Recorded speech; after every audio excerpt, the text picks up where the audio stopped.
মধ্যপ্রাচ্যে যুদ্ধ ছড়িয়ে পড়া ঠেকাতে ইসরায়েলের উপর আমেরিকার প্রভাব অত্যন্ত সীমিত, এমনটাই মনে করছেন নেটোর সাবেক সুপ্রিম অ্যালায়েড কমান্ডার অবসরপ্রাপ্ত অ্যাডমিরাল জেমস স্টাফরিডিস।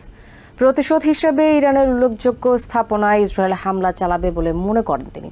এদিকে ইসরায়েলের আকাশসীমাকে সম্ভাব্য মিসাইল হামলা থেকে সুরক্ষা দিতে আমেরিকা ওই অঞ্চলে অতিরিক্ত আরও কয়েক ডজন ফায়ার জেট এবং সামরিক এয়ারক্রাফট মোতায়েন করেছে, এমনটাই নিশ্চিত করেছেন নিরাপত্তা বিশ্লেষক ড্যান্ডি লুইস।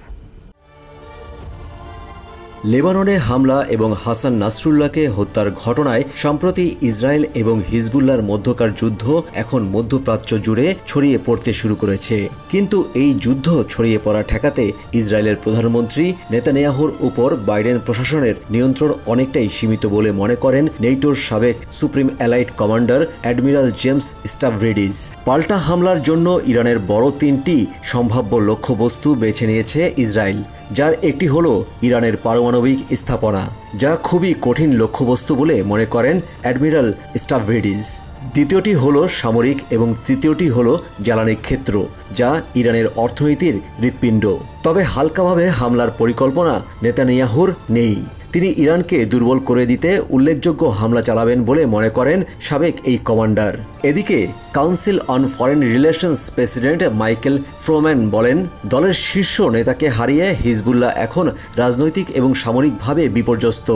ইরান সম্ভবত চাইবে তাদের মাধ্যমে পারমাণবিক হামলার সূত্রপাত ঘটাতে, তবে ইসরায়েল ঘোষণা দিয়েছে পারমাণবিক হামলার অনুমতি দেবে না ইরানকে।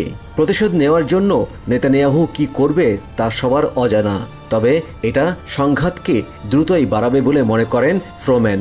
অন্যদিকে মধ্যপ্রাচ্যে আমেরিকার সামরিক উপস্থিতির পরও অতিরিক্ত আরও কয়েক ডজন ফাইটার জেট এবং সামরিক এয়ারক্রাফট মোতায়েন করেছে আমেরিকার সেনাবাহিনী, যা নিশ্চিত করেছেন এনবিসির গ্লোবাল সিকিউরিটি বিশ্লেষক ড্যান্ডি লুইস। এই বিশ্লেষকের মতে পার্সিয়ান গলফে অবস্থান করা আমেরিকার সামরিক রণতরী মূলত ইসরায়েলকে সহায়তার জন্যই। ইসরায়েল হিজবুল্লাহর যুদ্ধকে কেন্দ্র করে মধ্যপ্রাচ্যের সম্ভাব্য সংঘাত বৃদ্ধির আশঙ্কা থেকেই অতিরিক্ত সামরিক সক্ষমতা বাড়ানো হয়েছে বলে মনে করছেন Dandy Lewis. Yusuf Khaled, TVN 24 news desk. New York থেকে সম্প্রচারিত টিভিএন 24 টেলিভিশন বিশ্বজুড়ে বাঙালির কণ্ঠস্বর।